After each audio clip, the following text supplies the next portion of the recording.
welcome to Guitar Knobs, the guitars, gear, noise, and nonsense podcast, hosted today by these knobs. Tony Dudzik, Pick Guardian. Hey, everybody, it's me, Todd Novak. Welcome to the Guitar Knobs podcast. We're thrilled to death that you are listening to our little show right out of Columbus, Ohio. That's right. Here we go. We've got a really good one for you this week. We have somebody who's pretty good at building things, or at least that's what I'm told. Actually, is a return. We got a boomerang guest. Guest, who are you? I'm Christopher Benson. Don't call me a boomer. I just do boomer bends constantly. Yeah, right. Chris Benson of Benson Amps. Tony's going to look up when we...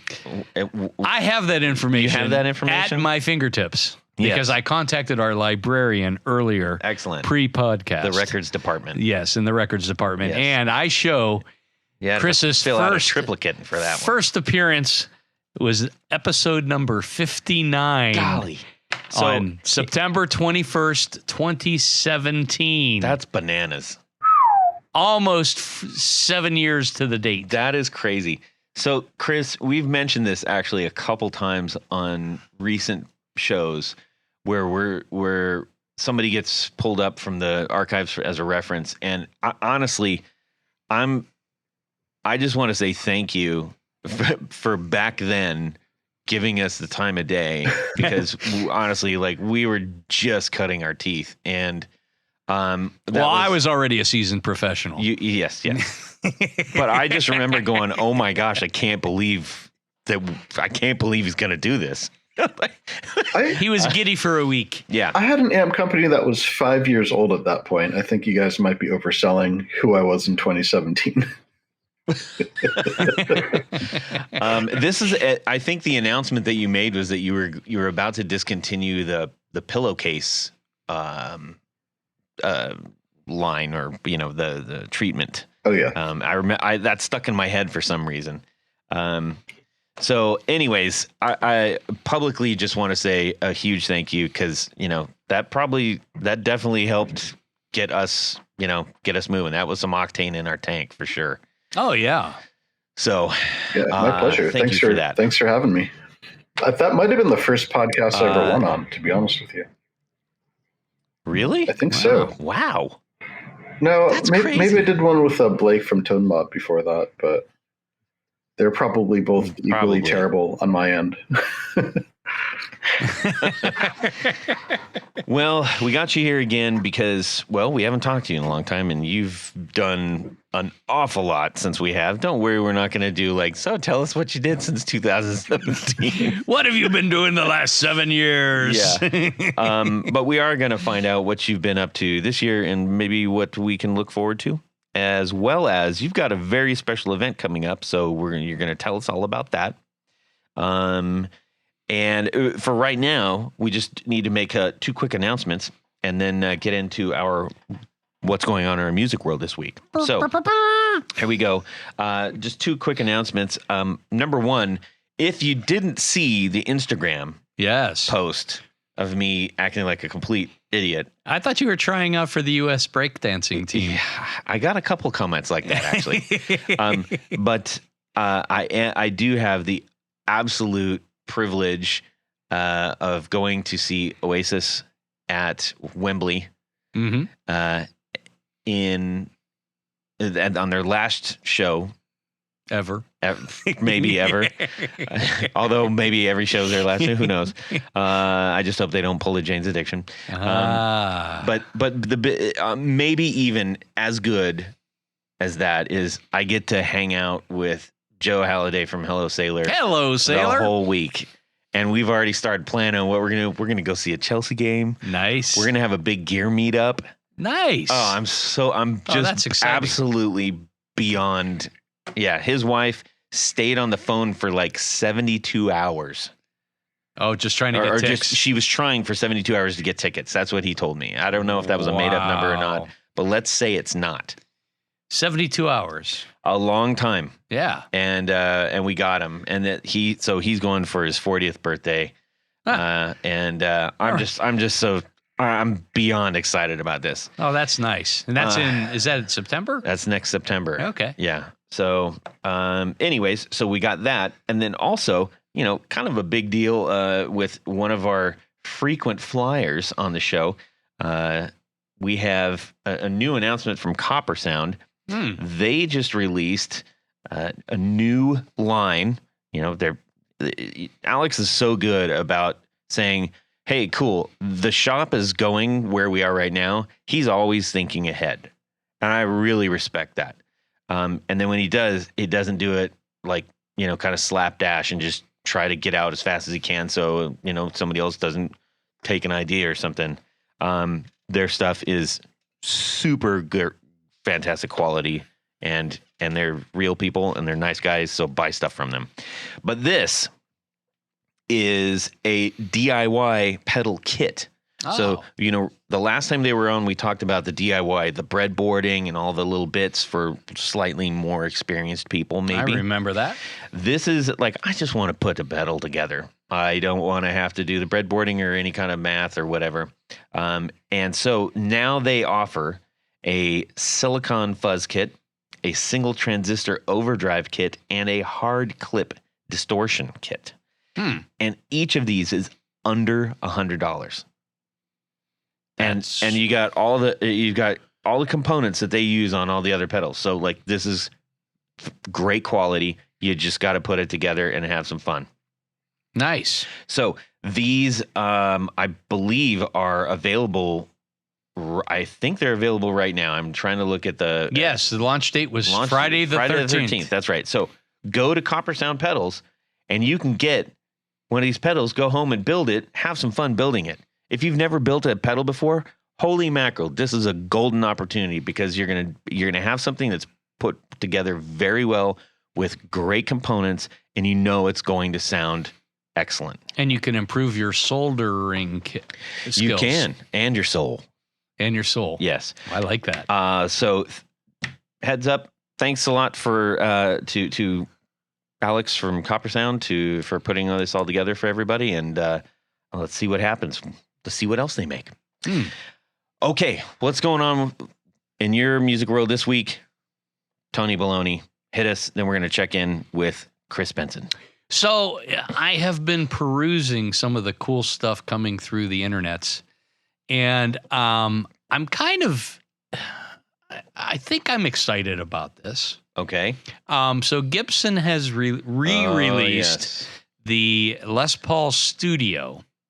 The one. Now, I don't know if it's the one, but I've always been a fan of the Studio line. For those who don't know, Les Paul Studio was always kind of a bare bones Les Paul, no binding on the outside. Yeah, dot inlay. Yeah, plain maple top. And this one is kind of cool. They stopped making them for a number limited of colors years. too. White, black, the burgundy, whatever that's called. Wine red, Wine red, and I think that was it. Yeah, well, they've come out, this new line has a bunch of different colors, some cool colors. They did a real nice sunburst, and there's a blue burst. There's a wine red. I had one of those. That was one of my first guitars, 1984. Yeah, I mean, you can't. They were very good guitars of the day. Now they have made some improvements. They've chambered the mahogany, so it's a little bit lighter. Yeah, which is nice. And I mean, I always kind of liked the look of the Unbound kind of thing. It just looked. It was a little bit more modern looking. Yeah, maybe so. But in addition to that, so those are gonna looks like they're running anywhere from $15.99 to $19.99, which is about $1,000 less than a standard. I got mine for $350. Yeah, there was a time, when you could get a studio for next to nothing. Chris, did you ever own a Les Paul Studio?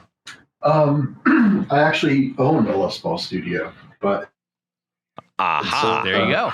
It's got one of those Evertune bridges on it. Oh, I don't know if you guys know what that is. That's kind of a. Yeah, I'm very familiar with those. Our friend Sean at Guitar Repair Company has done a couple of installs of those, and they're just like monstrous to try to install on a guitar. Lots of routing templates. Oh yeah, I use it for design because you don't have to tune. You just pick it up and go. And and anything to not distract me from what I'm doing. But I've actually played a couple shows with it and did not bring a tuner, which was pretty fun. Oh, that's cool. Yeah, I mean, when they're installed right and set up right, I'm told that they're second to none. Yeah. So, but as part of this article, as I scroll down to the bottom, there's a couple of other models coming out. One of which is a reissue of the Gibson Victory. And a couple episodes ago, we talked about in my fever dream with Joe Bonamassa giving me a guitar, and he handed me something that looked like a Gibson Victory, but had PV on the headstock. I'm not so sure. Well, I guess there's a shoe for every foot, as they say. It's kind of their take on an offset Stratty with a longer horn, and it's the one thing they did do on the reissue is they put the hockey stick headstock on, which is an improvement over what was on the original. And those are for some reason those are going anywhere from $19.99 to $24.99. We'll see. These could be the next Gibson collector item. I don't know, but I'm glad that Gibson is revisiting, some of the models that they had in the past, models that maybe did well. Some of these maybe didn't do so well, but it's kind of cool. And I was more excited about the studio, but this the Victory. Who knows? That could certainly foot the bill for somebody. It's definitely. Here's the thing. There's a guitar for everybody out there. Yeah. I was at Chase's shop, and he's like, oh, we got these in, blah blah blah blah, and he sort of co-owns a space with a music shop downtown that actually has like brand new guitars that of various names, and so we're just kind of standing around looking at stuff, and we started commenting on him, and then we both kind of said, somebody is going to walk in here and say, oh my gosh, that's the guitar of my dreams. And that's cool. Maybe not everybody's dreams, but somebody's dream. Yes. There you go. Somebody's fever dream. Yes. So that's all I got to report this week. Okay. Well done. Well done. Chris, how about you? What's going on in your music world this week? Let's see. I'm just going to be trying to edit a video that I shot very poorly in Nashville this past weekend. We did a release video with David Torn. I don't know if you guys know who that is. He's a big effects guy. He's like a pretty old guy who he played guitar for David Bowie and was kind of an artist in his own right. And we're doing a pedal with him. Cool. So, yeah. That's cool. Yeah. And I'm going to be isolating because he just told me he got COVID today. So I'm basically living in my studio for the next few days until we see how that shakes out. Which is good. It says when you look it up, it says he's also known as Splatter Cell, is a composer texturalist. I don't know, what's a texturalist? He does, you know what that? Ambient music, but kind of ambient music if like a chainsaw did ambient music. It's it can be really beautiful but really aggressive and really dissonant but sometimes really beautiful. Like he's just kind of all over the map with it. Sure. And soundscape kind of fella. Yeah, but he's also like a guy who all the really fancy fuzz builders send fuzzes to try out because he's kind of a fuzz connoisseur, and we're going to do a signature fuzz with him because I think I make his favorite fuzz. Oh wow. Fantastic. So we're just doing like a tweaked version of our stonk box for David Torn, and I went into that and made it way crazier for him. So nice. Yeah. Yeah, interesting guy. When's that coming out? I think that pedal's going to be coming out in the next few weeks. Wow. Okay. Yep. So I gotta moving on it. Hurry and fix my crappy video before that happens. Got it. Well, as for me, Hey, how about you, Todd? Oh, thanks. I was tinkering around with trying to get delays.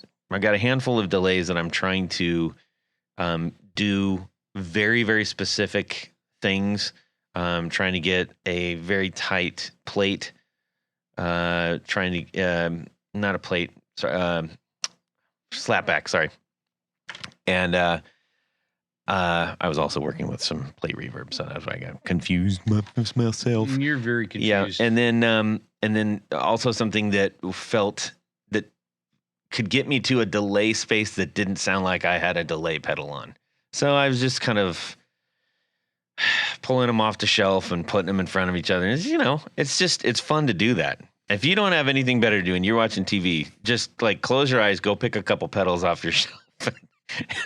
And try to get them to do things that maybe they're not totally designed to do. So yeah, it was the two that I kind of were in the end getting to where I wanted them to was the Demi Dash T120, and the Sketchy Sounds tapes. So it was, just kind of fun. Because I don't typically do like a lot of delay in my stuff, but I'm looking to do that for a bit now. So fun times. There you go. Fun times. A lot of standing up, a lot of bending over, a lot of standing up, a lot of bending over, tweak, blow your ears out, and then go eat some dinner. That sounds like a song. Yes. Okay. Well, anyways, speaking of pedals, you know how the best way to get these all working together, you know what I'm going to tell you, Tony, is Tour Gear Designs patch cables. Tour Gear Designs patch cables. I'm very familiar with these guys. They are like, like if I was a 5-year-old and I had Legos on my floor. Yep. This is like all the red pieces. This is adult Legos, I guess. They're just all over the floor because I'm constantly whipping out pedals. Don't step on them. Or vacuum them. But you could probably step on Tour Gear Design patch cables and not hurt your foot. I think that's a fair assessment. Built extremely well, built extremely affordable. Yes. Go to tourgeardesigns.com, load up your basket, and don't forget to put in the guitar knobs. And you're going to save 15%. 15%. Yep. That kind of savings, you might go back after you plug that in and add more stuff to your cart. If you're right in the head, you will. All right. Thank you to Tour Gear Designs for sponsoring our 4 on the Floor. Tony? Let me get a little bit of this. Excellent. 1, 2, 3. 4 on the floor. All right. Chris Benson. What is your 4 on the floor part 2? Let's see. The first is a volume pedal called it's called the Telonix volume pedal, and I think it might be the nicest one out there. It's certainly the most expensive. But it's made by this. I think they're a geographical survey company, but the owner does pedal steel guitar, and it's like made out of billet aluminum, like carved. It has like a bunch of different tapers. Yeah. It's just really nice. That's cool. Man, I'm looking at it right now. It's the multi-taper. Yep. Really cool company. They also make like weird speakers for pedal steel as well. The next is probably the Slow Loris from Non-Human Audio. They recently on the show, the old Non-Human Audio. Oh yeah. So looking at we're going back to the multi-taper. Oh, hold on. Looking at the description here, so it's not a pot. It doesn't use light or an LED or a string. But it measures the angular position. Is that? Wow, that sounds interesting. So it's got like a oh shoot, what's that called? The thing that A micrometer. no the the thing that A gyroscope? Gyroscope. No, it doesn't have a gyroscope in it. It doesn't. It should. That would be cool if it had a gyroscope in it. So yeah, that's interesting because I've always liked the optical ones, because I've had one or two crap out that are using like standard pots inside. Mm-hmm. But yeah, or the string breaks or something like that. So yeah, that's kind of cool. I'm gonna have to check that one out. Yeah, the guy, I think the guy did it mostly just to talk to people about gear, because after I ordered it, he called me. I was like, oh yeah, are you Chris Benson, Benson Amps? Like, yep, I've never played your stuff. And so I started asking him about the technology, because I was like, how are you doing this exactly? And I'm in a position to understand. And he got real cagey about it. I was just asking to be nice, but he was like, well, I can't tell you. I didn't get I can tell you, but then I'd have to kill you. Yeah, I can't tell you anything more than the website says, unfortunately. But I do love it. It works very well, and it's very well built. So it's very interesting because we're at the website and it says quality electronics for wildlife, environmental research, and specific applications. Yeah, he's a scientist. If you go under the products, it says wildlife, VHF receivers, oceanography, and pro audio. Let's see the wildlife up there. It's what do we have? a picture of the Grand Canyon. Huh. Oh wait, no, it goes. Oh, it's wildlife tracking. Okay, so wow, this is like, well, yeah, you're gonna get lost if you go there. And oceanography, equally the same. So, anyways, if you want a volume pedal that's really crazy and audio, recommended by none other than Mr. Chris Benson, then that's the place to go. Telonics, TELONICS. Nice. What's number two? It might 2? have a tracking device in it. I'm thinking it probably does. Yeah, it could. I mean, What do you I have feel for like I number would 2? put one in if I had the means, just to see, where it went. Up and down and up and down. And So, direct market research. yes. Oh my. What's next? Slow Loras. I used that, or me and Dave used that as a basis for one of my pedals, called the Florist, that came out a couple months ago, and I just really love what that thing does. What is the specific? Can you be any more specific about what you? Because it does kind of very specific things, and I think people are either going to get it or maybe not get it. Yeah, so it's like a slapback, but the slapback time changes with kind of your guitar pick attack. So when you hit the note, it kind of goes boom, like it slows down, then comes back up to pitch is kind of the effect, and it sounds really cool in front of like fuzz or after fuzz. It's a good way to make like riffs sound wider and more interesting. So just a really really cool pedal. Yeah. I loved it as soon as I heard it. Yeah, when it says a slow Loras, and what I personally found was, to your point, like, if you're doing a riff or is like actually slower ones worked a little bit better for me than like a faster one, because I think that effect is a little bit more pronounced. But that's my own, That's just you. We tried to make it a little bit have a wider range of use with the Florist, but it just ended up sounding different, like a completely different pedal, which was also cool. Yeah, Slow Loras. It's awesome. Check it out. All right. And also, everybody, check out the Florist from Benson. Florist is pretty neato as well. I guess, am I doing the next one? Yeah, why not? The R2R Treble Booster. Yes, I've got one. Is this the amp top or the pedal board version? I would do the pedal board version just because I would probably knock the amp top version off pretty quickly. Pretty clumsy. That's actually why I got the Evertune bridge. There you go. You can actually use some drywall screws to screw it into the top of the amplifier, and it works great. No, don't do that. And the last, I don't know if, well, I guess it has a foot switch, so hopefully it qualifies, but I'd probably use an Echoplex EP3 tape echo. Okay. With a foot switch. The old Echoplex EP3 with the foot switch in the library. Mm-hmm. Yeah. Okay. I mean, that sounds like a pretty great 4 on the floor for me. I like it. The volume pedal is I'm gonna have to check. Very interesting. I want to check that one out. Yeah, I'm totally down with the. I might get one of those tracking things for you, though, Todd. Yeah, right. All right. Well, thanks so much for doing your second 4 on the floor with us, Chris. Now, I think maybe most immediate, and probably because it's most contained.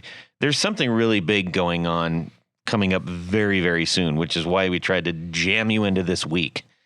Why don't you tell us about your big event? Yeah, I hope it's really big. We've never done it before. It could be very small. We'll see. But we're doing a kind of pedal, I guess people have been calling it like an expo or a market or, something like that. It's basically an event in Portland. A carnival. Yeah. Yeah. Maybe just event. So we invited a bunch of companies to come and join up with us at Hollowed Halls, which is this recording studio event space in Portland. And they're bringing a bunch of pedals to sell, and they're bringing a bunch of pedal nerds to sell them that people can come and talk to. And it'll just kind of be like a party. There's going to be food. And I think that's happening on the 28th of September, and we're calling it Benson Fest. Actually, we were calling it Benson Fest as a joke. My employees were calling it Benson Fest just to bother me, because I was just like, I don't know if it's not. But it ended up being called Benson Fest, so here we are. I'm owning it. You got to make the cachet work for you, baby. Next year, it's Benson Carnival. Yeah. Yes, I like that. Or Carnival of Sound. And then in a couple more years, you can do the Benz Olympics. Dude, I'm looking forward to it. Or not. It's just, well, yeah. Benz Olympics. It's like a drug. Benz Olympics. Make it happen. Like yes. Prescription medication. Yes. It makes you grow a mustache and sideburns and whatever else. It just grows hair. We'll just say that. Go with it. So how many, you said you got a lot of company, were we talking 10, 20, 50? I think we got about 20 vendors. Oh, nice. That's very respectable. Yeah, more than I thought. And that's also a really great way. I mean, I realize you have all of, those vendors there, but, you have a beloved amp brand, clearly. And what a great way for people to connect with Benson, et al., in a more familiar way, maybe. I think that'd be pretty cool. Yeah, we're definitely looking forward to it and seeing a bunch of buds. And I mean, nothing like this has really happened to Portland in a few years, and we figured it was time. And we've been kind of looking around, like waiting for someone to do it. We're like, all right, we'll just, I guess we got to do it. So it's a dirty job, but somebody's got to do it. Yes. The best way to get everybody to do that is to not overhype it. I mean, it's somewhat true. Yeah. When things are overhyped, you just go, yeah. Okay. Now it starts to, it's kind of like, when somebody say, have you watched that show that I told you about 3 times last week? No, I haven't. And now I'm not going to. Doggone it. Stop telling me about it. Yeah. Is that what you do with all of my suggestions? No, I'm not saying that. Me. No, not you. Much. Yeah. That sounds like a really good All time. I'll say is you should come. You should come and have fun. Have fun at Benson Fest. There you go. Have fun at Benson Fest. That's the T-shirt. Yes. Yes. Can you get Fred Armisen there? I don't think so. I don't think he lives here anymore. No, I don't think he does. Oh. But he listens to the show, so he might show up if you're Does he really? It's quite possible. I hope so. Fred, if you're listening, get out there. Come on, go back to Portland. No, and then come here. And then come here. Yeah. And then when he walks in, what are you doing here? Stuart. Yeah. Anyways. So that's happening. Is that throwing a big wrench in your actual daily works? I mean, we've had some, complaints from employees about the added workload, but I think they're exaggerating. It's honestly not going to be too bad. I think we might lose like half of a day of work, and it's going to be really fun. So totally worth it. But you said, I think when we were talking over email, you said that there was going to be a dunk tank where you're going to be sat for half the day, and that the other half of the day is a kissing booth. Now, were you just pulling my leg on that, or? Well, I mean, we're not saying there's not going to be a kissing booth. But yeah, don't get me wrong. That's there. Okay, there's going to be a kissing booth. Come and enjoy the kissing booth. Perfect. Yeah. We got him nailed down. Yes. Mark your calendars, everyone. Kissing booth. Surprise guest, Tony. Yes. Yes. Mwah. Mwah. So that's happening. We got that. We got that taken care of. Now I think we're going to put Jack DeVille in the kissing obviously booth. you there. Sorry. Oh, Yeah. perfect. There you go. Love it. So we got the Benson Fest locked down, and now everybody on Earth knows about it. A significant portion of the world population. Yes. But it's been a minute since you've been on. Can you give us sort of just an update of where you are at right now with Benson, and maybe what we can look forward to? What you got in the works? Yeah, sure. Since we talked in 2017, we've just kind of kept growing and growing and growing and growing and growing. So now we have like pretty big operation in Portland, which is, I wake up in a cold sweat constantly. We've got like 20 people. You just bought some new, you got a new place, right? Yeah. Well, we moved into a warehouse for part of the business, and then I'm actually in the attic of that warehouse, which is where kind of like studio spot is. And then we have like a commercially zoned house in Southeast Portland where people do wiring and pedals, and then we have like a wood shop in my barn in my backyard as well. So three different spots.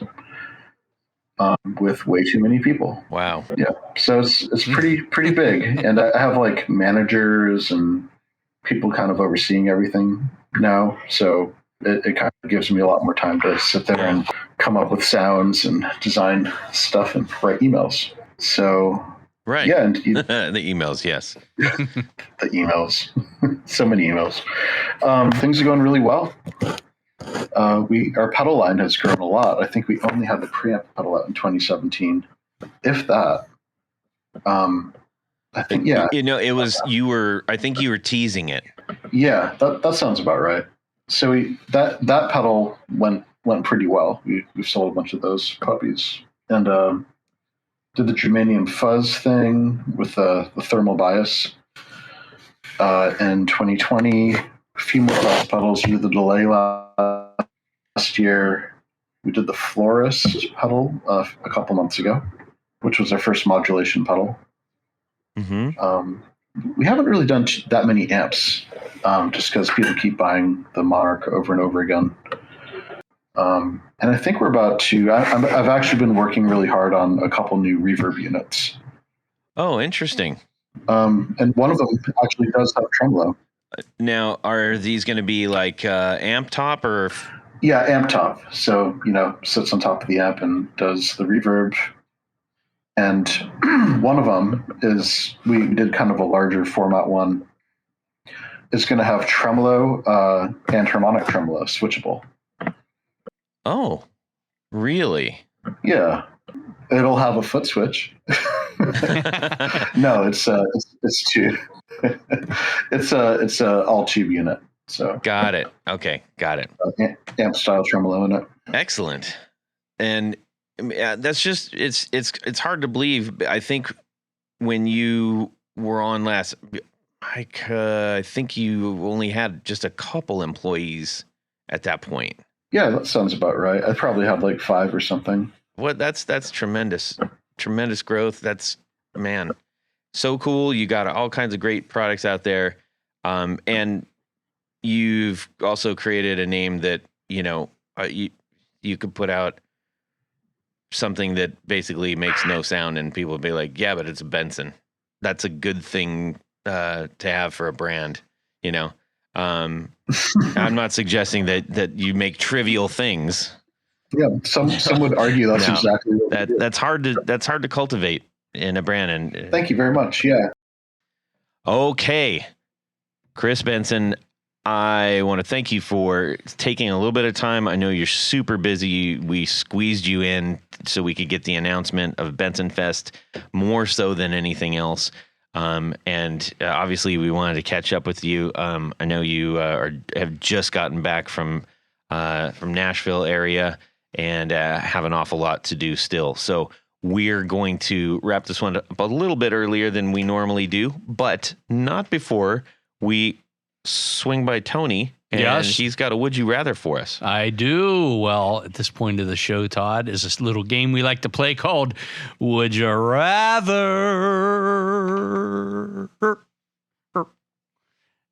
This week's Would You Rather. Yes. I'm sure you alluded to it earlier about Juanes Adicciones problems. Yes. And Perry Farrell and Dave Navarro butting heads. Yes. Now, and Eric Avery getting a few swings in. Yes. And then, so the story behind the story, apparently Perry and the fans could not hear Perry sing because the stage volume was too loud. Yeah, he was trashing his voice, and he was suffering from tinnitus on top of that. So yes. Stage volume. I love a good case of tinnitus. Yes. It's the best. Well, not warranting violence, by the way. We're just saying that's never. Violence is not the answer. What went down? Yes. Well, Perry still, he kind of said, "Yeah, we were doing okay money wise for a while, but I can't play with that Dave Navarro anymore." So he calls you up, you, the person, me, all of us. Okay. And he says, "How would you like to be in Jane's Addiction for the rest of the tour?" There is no rest of the tour. Well, they're going to rebook stuff. Okay, they're going to rebook. Yes, all right. they canceled stuff. Got it. So, but because of his sensitive hearing, yes, and the need to hear himself without straining his vocal cords, yes, you have 2 options. First option is to play direct, no amp, in-ear only, something like a Strymon Iridium or a Boss IR200, something like that. Okay. You can have your pedal board, but okay, the only amplifier that goes direct into the board and then back into your in-ears. Or option 2, you can play off stage with your full rig, as much cabinetry and everything that you want, but the crowd won't see you except on the giant video screen. Okay. Which of those 2 would you rather? Okay. That's a silly one. It is silly, but we'll go with it. Yes. Well, Tony, why don't you kick us off, and then when Tony's done, Chris is going to chime in with his. I just, I don't like the direct stuff, but not being on the stage just kind of destroys the whole idea of touring, you know? So I think I'm going to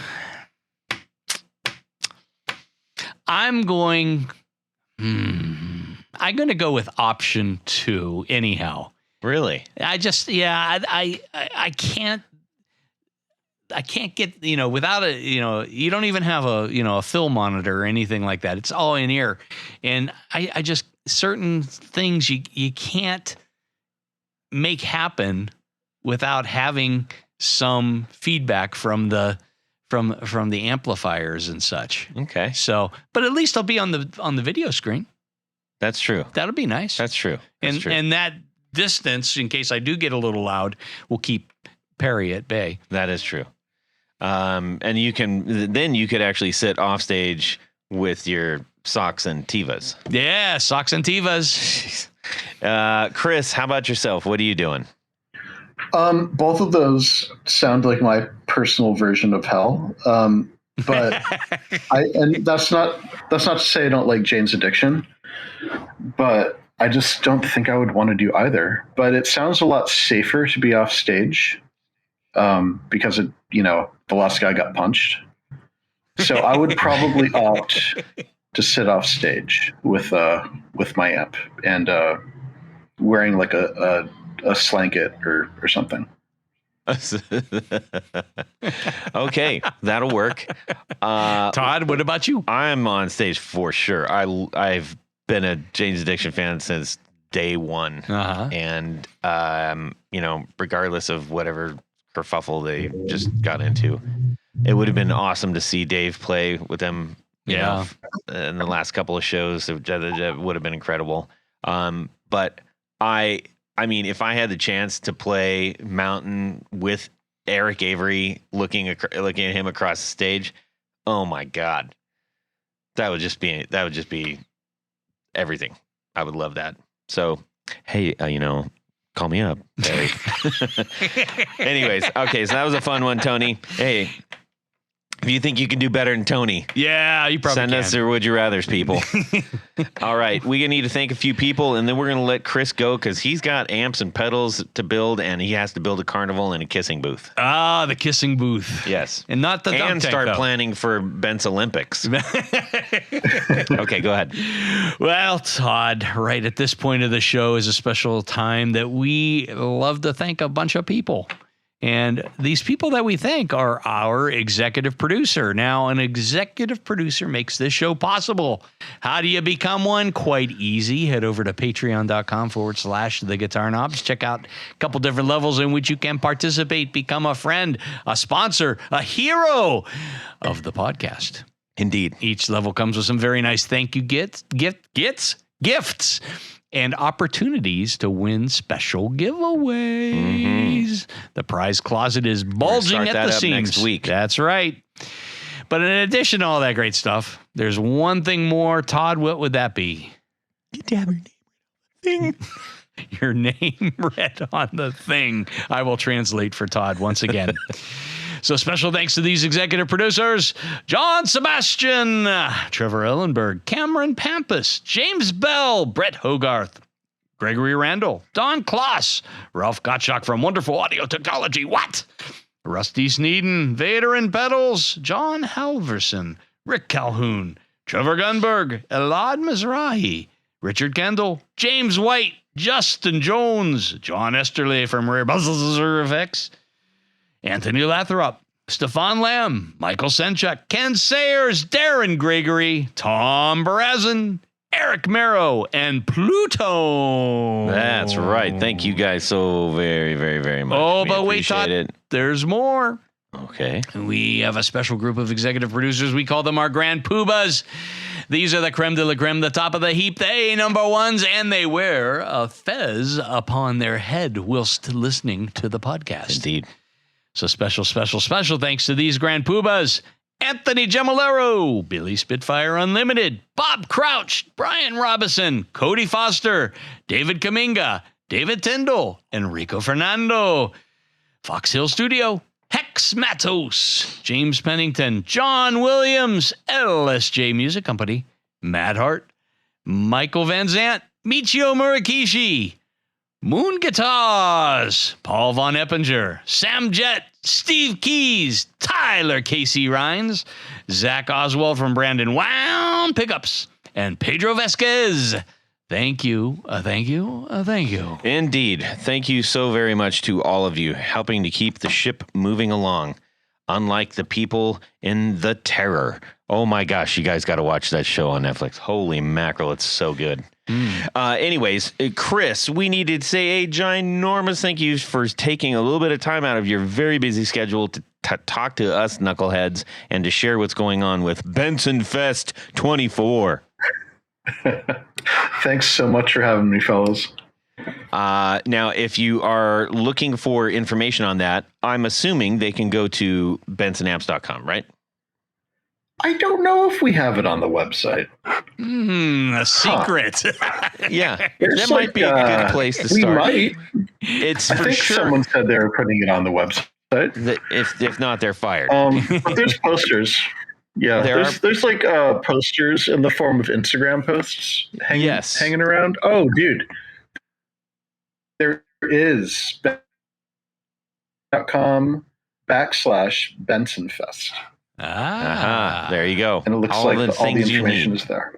Well, that's cool. Now, make sure that you get a bunch of chapstick for the kissing booth, because chances are you're gonna and warm that shoulder up to put Chris in the water. Yeah. Okay, Tony, where can people find the things that you're doing? Head over to pickguardian.com. Check out the things that I do. What do? I make custom pick guards for guitars. How do you get one? Shoot me an email. Let me know what you need, what you're trying to do. I'll take very good care of you. Yep. It's your opportunity to make your guitar more yours. Even more yours. Oh my gosh, you're fired. Can you give me a cue card? I could, or you could just remember it. Okay. You can shoot me a DM on Instagram at Guitar Knobs, and I would love to hear from you. Please share us what you're doing, what's going on, what you like about the show, what you hate about the show, even throw rocks at me, whatever. Rocksfortodd.com. Yeah, lots more. We have some great things coming up for you guys. We're really, really excited. Venturing out into new and different, slightly different things too. Ooh. So more to come on that. Chris, have a fantastic time at Benson Fest. Please make sure everybody you get out there if you're in anywhere near the vicinity and have some fun at Chris's expense. Okay. With that, have a fantastic guitar week, everybody, and subscribe. Yeah. Why do you do this to me every week? I don't do it to you. Yes, I do. Yes, you do. Surprise! We just we stopped doing the podcast months ago. We just call people at random. Yeah, it's all AI. Yeah. All right.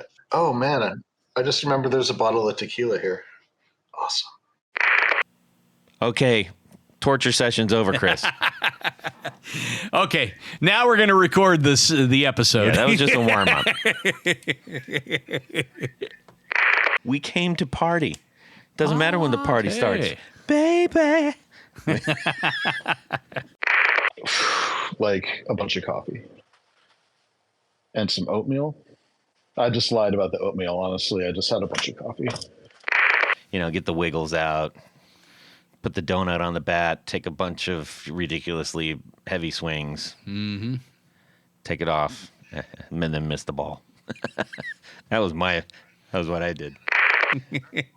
Yeah. No one's caught on yet, except for you. Yeah. I had coffee-flavored oatmeal. I stand to gain nothing by this lie. And away we go. Well, that's it for these knobs. Please visit our Patreon page at patreon.com/theguitarknobs. Visit our website at theguitarknobs.com for all of our past episodes, 4 on the Floor blog, and other good stuff. You can connect with us on social too at our Facebook page and share your gear and stories on our Facebook group. Also, be sure to check out our Instagram at Guitar Knobs. Catch you next time.